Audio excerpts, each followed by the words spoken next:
Welcome to the Hustle Skirt Podcast, the show that brings you economic equity for everyone, every day, with your host, Debra Gould. Yes, I am Debra Washington Gould, President and CEO of Debra Gould and Associate Inc., is a New Orleans-based management consulting and performance management business founded in 1996. Please visit my website at www.gouldassociates.com to learn more about my professional service offering in management consulting, training, facilitating, executive coaching, and business motivational keynotes. So today's program is about Dr. Calvin Mackie, STEM NOLA.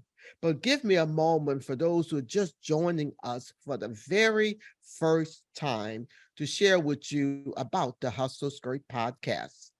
The mission of the Hustle Skirt Podcast is to promote, communicate, and amplify the influence of men and women entrepreneurs for profit organization. Yes, we will have C-suite and higher executive with a corporation or a nonprofit organization. So with that being said, this Hustle Skirt program will be an opportunity for guest appearance like Dr. Calvin Mackie to connect with and market their services to the listening audience. Please give me an opportunity to introduce to you today on the Hustle Skirt Podcast, Dr. Calvin Mackie, an award-winning mentor, inventor, and speaker, established STEM NOLA nonprofit organization to expose and inspire communities, especially minorities and low-income students, to STEM opportunities. STEM NOLA has engaged over 125,000 students since 2013, providing hands-on project-based learning. So his contact information from Dr. Calvin Mackie, STEM NOLA, the website is stemnola.com, as well as stemglobalaction.com. There's a couple of social media handles. We can also reach Dr. Mackie at STEM NOLA on all platforms. And that office number, area code 504-391-0730. And that email, info@stemnola.com. I'm so excited about this interview with CM today because, man, you are this earth shine and you are just doing so many marvelous things. When I created this podcast, I said, Calvin got to tell his story. So thank you for the privilege to have you, Dr. Mackie, on the Hustle Skirt Podcast today. So we're going to jump in.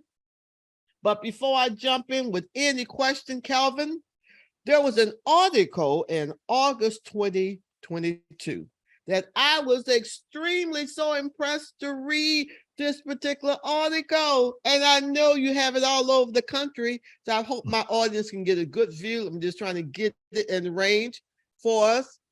So, man, when I saw this, I made a copy and sent to so many of our colleagues around the country. I said, I know STEM is everywhere, but there ain't nothing like STEM NOLA with Dr. Calvin Mackie. What I was most impressed with was the subject on We Believe. And when you flipped over to this article in Biz, Captain New Orleans, and I love it, Calvin, if you just give me a moment before we really get into our interview today. No problem. His brother may be Marvel new Captain America on screen, but for almost 10 years, Dr. Calvin Mackie has been busy on the ground helping New Orleans youth find their own superpower as he tackles one of the biggest problems New Orleans and the nation faces. Now he's looking to take things to the next level and he needs your help. So I hope that you take a moment in this interview to share more about the content of this particular article. I was extremely impressed, and I'm just stealing some time to just let you get your shine on and tell others more about it. But the reason what makes me so excited, Kelvin, about STEM, my grandson is a high school graduate in Northern California. He's 17. He's starting his freshman year in college. He have had the opportunity to, when he would spend his summer with his grandparents, 2 consecutive years to participate, and he loved it. So Great. I was inspired by that experience to see his enthusiasm and excitement. So let's do this, Kelvin. My first general question today for you, why did you decide to start your own nonprofit or your business? Well, first and foremost, Deborah, thank you. Thank you for having me, and thank you for all that you continue to do in the community. I remember I moved here. I was a professor at Tulane, and I met you, and you were doing carpet training and stuff then, and I've watched you ever since. So thank you. My privilege, bro. No problem. I started, really the reason why I started STEM NOLA was my wife and I have my wife Tracy and I have 2 beautiful sons. In the 3rd grade, my son came home and he said, "Daddy, I don't like science anymore." I said, "Boy, you must be out your mind. It's in your DNA." I said, "When your mama was listening to that crazy classical music, I was whispering Newton's 4 laws to her stomach. So it's in your DNA." He said, "No, Daddy, the teacher just talked to the board and I like to do stuff with my hands." And I looked at my son and said, "We got to do something about this." I realized I was losing my son, right? I mean, I'm a scientist and an engineer, a researcher, and he's telling me now he doesn't like this in the 3rd grade. So this is what privilege is. Since I was a person of means, I went in the garage, I cleaned my garage out, I got online, I started ordering all these different kits. Since I was an engineer, every Saturday we would sit in the garage and start doing all these hands-on materials and these hands-on activities. And before you know it, my other son came out. Before you know it, the kid down the street came. Before you know, they had like 20 kids in the garage on Saturdays. And it became an expecting thing, right? Because the parents like, what time the kid's gonna come on Saturday? And I'm like, look, I'm not doing it this Saturday. The parents upset, the kids upset. But one time my son came home and I said, "Son, what's your grades?" A couple of months later, he said, "Daddy, I got all A's." I said, "That's what I expected you, son." He said, "Daddy, my friends want to know how I know all this." I said, "Well, did you tell them you do it in the garage with your dad?" And he said, "Yeah, Dad." He said, "But my friends need this." And my son realized at that point, Deborah, he was being exposed to somebody and things that his friends were not. And he believed in his heart of hearts, with empathy he must have got from his mom, that if his friends were exposed to those people and things too, they would know the things he knew. Absolutely. And right then and there, I realized I'd become like many other people, keeping my time and my talent and my treasure in my house with my 2, when I had something bigger to offer the community. If this was doing this for my kids, it was doing it for the kid next door and the kids down the street. What about the kids who live on the other side of town who don't have access to a Dr. Mackie or Tracy Mackie, a pharmacist, or Dr. Griggs, a lawyer? I mean, there's a social capital gap that many children have, and it's not their fault.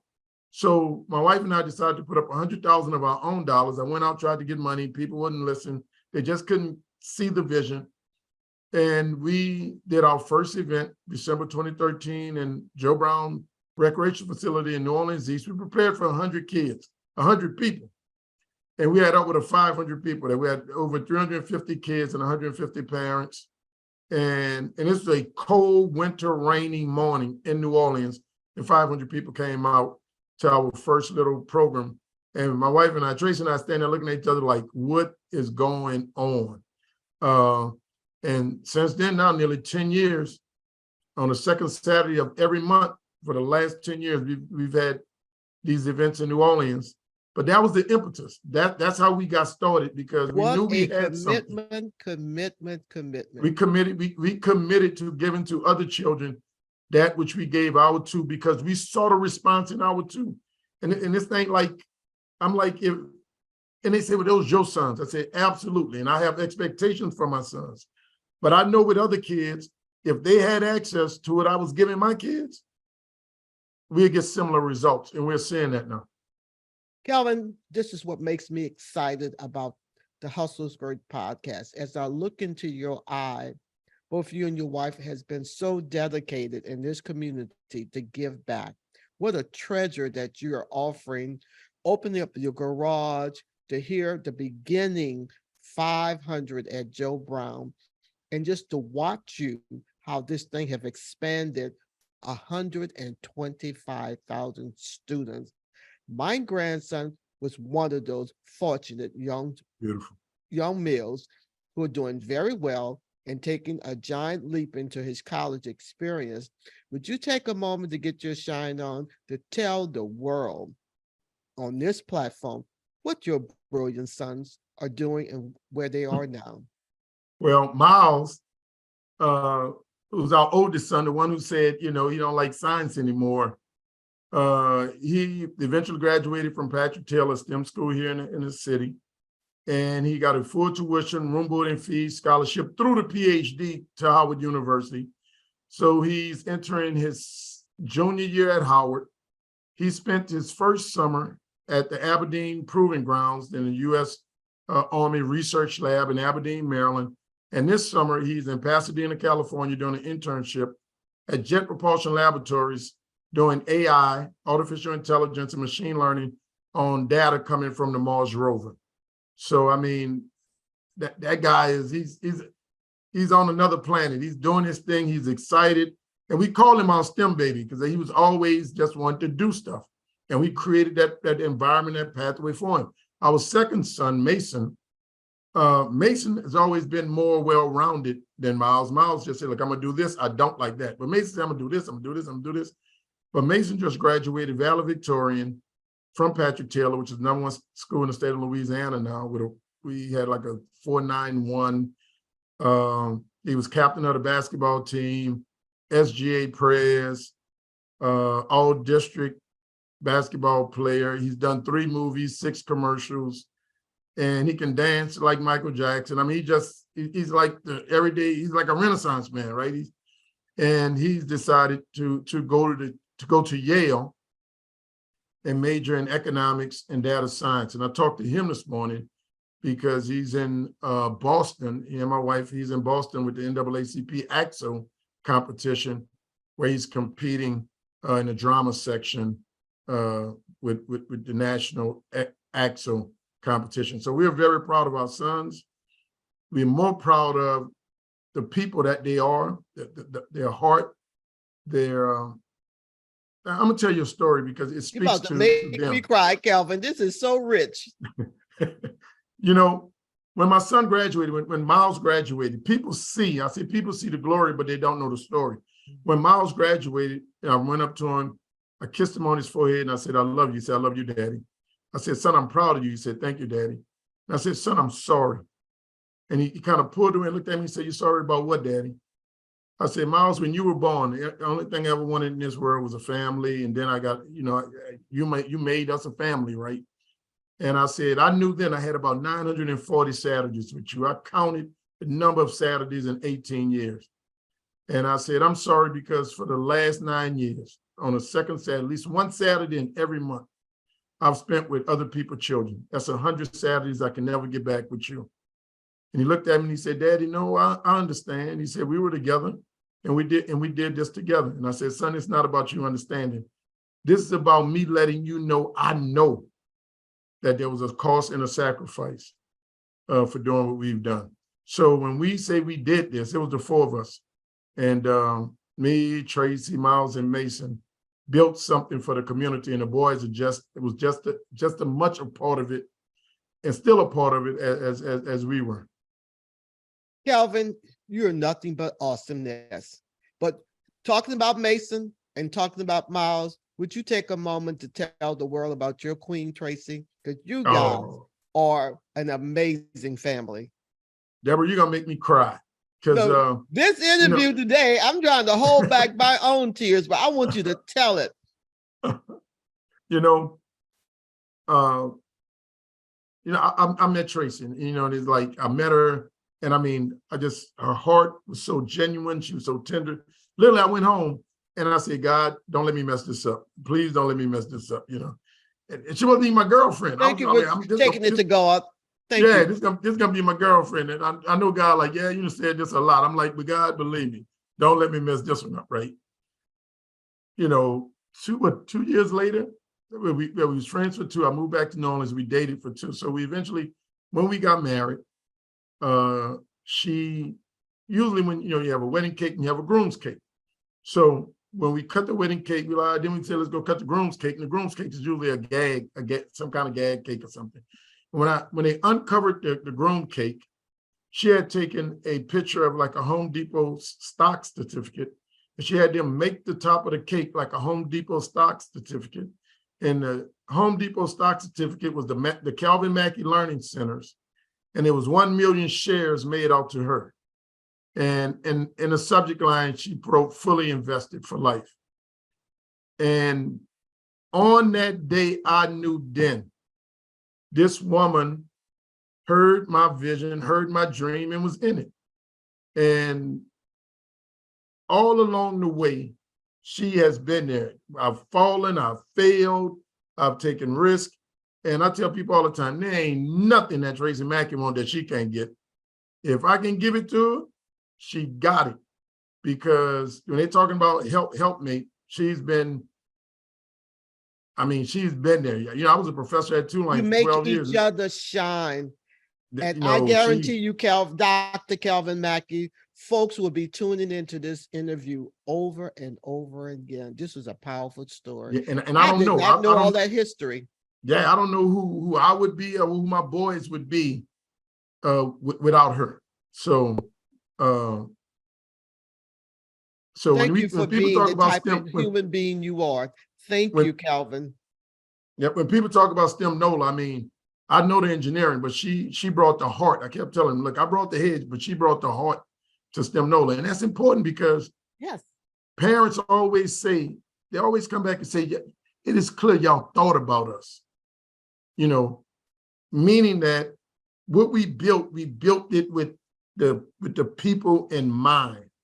And that's all Tracy. She said, I ain't gonna give nobody kid that which we ain't gonna give our own. And just to give you a little example, we just had a big rocket day at University of New Orleans, 700 people. Boeing brought about 100 employees out. And this lady was visiting from Maryland. The Department of Defense came down to observe. And the lady who came down with the Department of Defense brought her mother-in-law. And she came out to the STEM event, and it was hot. And we had misters, we had fan, we had icing, we had water. And a lady came up to me at the end and said, this is absolutely beautiful. You know what she said, Deborah? She said, you even had nice bathrooms for us. Bravo to you. That meant something. Because that woman knew for us to have that type bathroom, we had, I got executive bathrooms with air conditioning. She said, I've never been to something like this. They usually give us porta potties and I tell my team, I said, you bring it that way. That speaks to who we are. Yes. Let me throw these other 2 questions in because this is an awesome interview, Calvin. Here's a specific one. What will you never compromise on in your business? I have a saying that I tell the kids all the time. I tell them, look, I say, I'm like Tupac, I ain't hard to find. So I was like, Doc, how to get that? I say, I'm like Tupac, I ain't hard to find, just Google me, and they laugh. But I always leave them with this. Don't check my credit, check my credibility. I will not compromise my credibility. I've lost friends.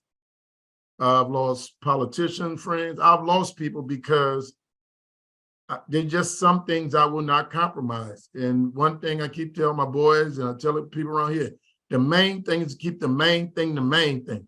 The problem is a whole lot of people can't figure out the main thing. We know what our main thing is. And our main thing is these families and these children. And I will not compromise on what we give to them, how we give it to them, and the quality of what we give to them.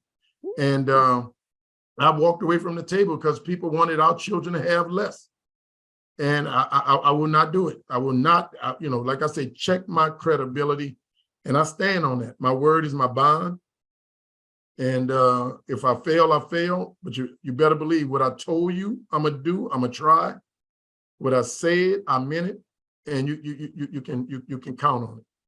Thank you, Dr. Calvin Mackie, for your credibility. Woo, that was powerful. One final is a fun one. What makes a good leader? You know, I was talking to somebody the other day and I said, man, when you're 3 feet ahead of the people, they say you're a leader. When you're 10 feet ahead of the people, you're a target. And I've been talking this STEM stuff so long that now I'm 3 feet ahead of the people because, we in a group of people. But when I first started it, I was the target. People like, what is he talking about? Here you come with that STEM stuff. But I keep telling people what make a good leader is that a manager deals with what is in front of her. But a good leader got to look around the corner and anticipate what's coming. And the great leader got a plan for what's coming, not for what's right there in them. Like I told my team, we got a grant in 2020 from Department of Defense for $3 million, $1 million a year. And I told my team, this is y'all work for the next 3 years. I'm already in 2024. Because when that grant ends August 31st, I'm gonna have $1 million hole in the budget. So since 2020, I've already been in 2023 trying to fix this hole I know coming. So what makes a good leader is definitely anticipation, but also Dr. Morris FX Jeff. I'll never forget, I moved back to New Orleans and Dr. Jeff was like a mentor to me. He said, look, Calvin, we got to go home. He took me to Ghana, West Africa, and we in a Kibi village in Ghana. And we sitting down talking to the chief of the Kibi village. And they came on, and they said, y'all want tea or anything? And I said, I want tea, and we got that. And we was talking to the chief. I said, it got to be great being a chief, right? He said, young man, never forget this.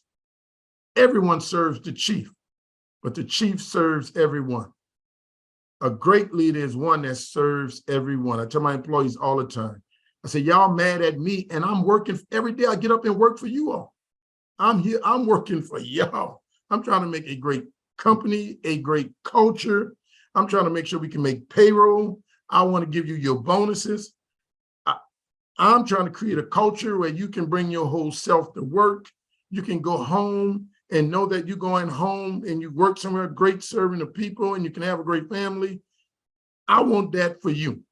And a lot of times people don't understand that. The great leader works for his people. The great leader doesn't work for himself. That's on time. Thank you for that contribution and that message. And I do remember Morris Jeff. He was amazing. So Calvin, as I close out today, I want you to know that this was on time, man. Thank you for your credibility. Heavenly Father, thank you for Dr. Calvin Mackie. To your parents, thank you, Mom and Dad. Thank you, Tracy, for being that awesome queen. And Miles and Mason continue to soar like an eagle. Because your employees, this man works hard for the money. I'm so proud of all the different sponsors, the grants you have had, how you have grown. STEM NOLA is on the map in this community because of your footprint. Keep on, Calvin. Keep doing what you're doing. Hold on to that credibility.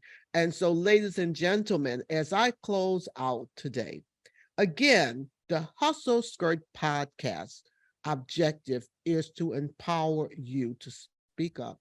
Didn't you hear that from Dr. Calvin Mackie today? Embracing change in your own vision, mission, purpose, and get fired up with your passion.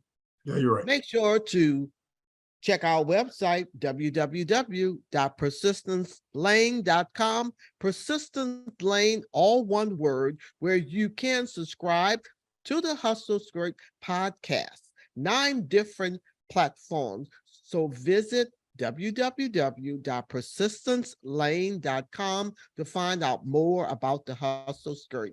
And while you at it, if you found value in this podcast, and tell the truth, because you know you have enjoyed this interview with Dr. Calvin Mackie, STEM NOLA founder, okay? Do this for us. Give us a rating on iTunes, or just tell a friend, I peeked out this interview. You're going to listen to this one for real over and over again. You're listening to the Hustle Skirt Podcast, the show that brings you economic equity for everyone, every day.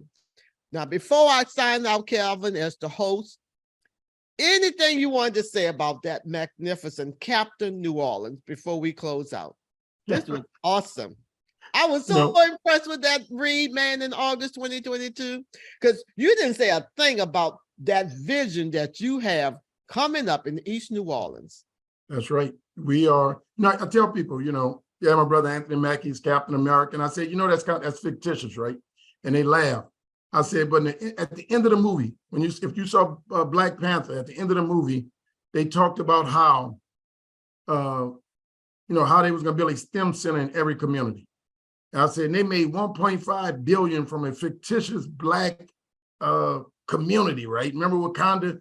They wanted to open up Wakanda so they could share their knowledge and technology with the world, because Wakanda has stuff that can save people.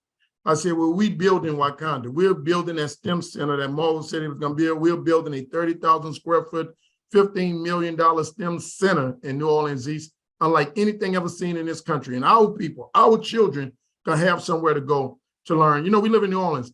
And again, when my brother said he wanted to be an actor, we took him to NOCA. When John Baptiste said he wanted to be an entertainer, they took him to NOCA. When Wynton Marsalis wanted to be a trumpeter, they took him to NOCA.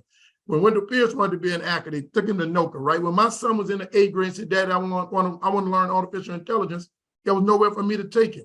We are now building that place where our kids who want 21st century skills, who want to take themselves to levels unseen, they're going to have a place created for them to come and learn. So thank you, Dr. Calvin Mackie.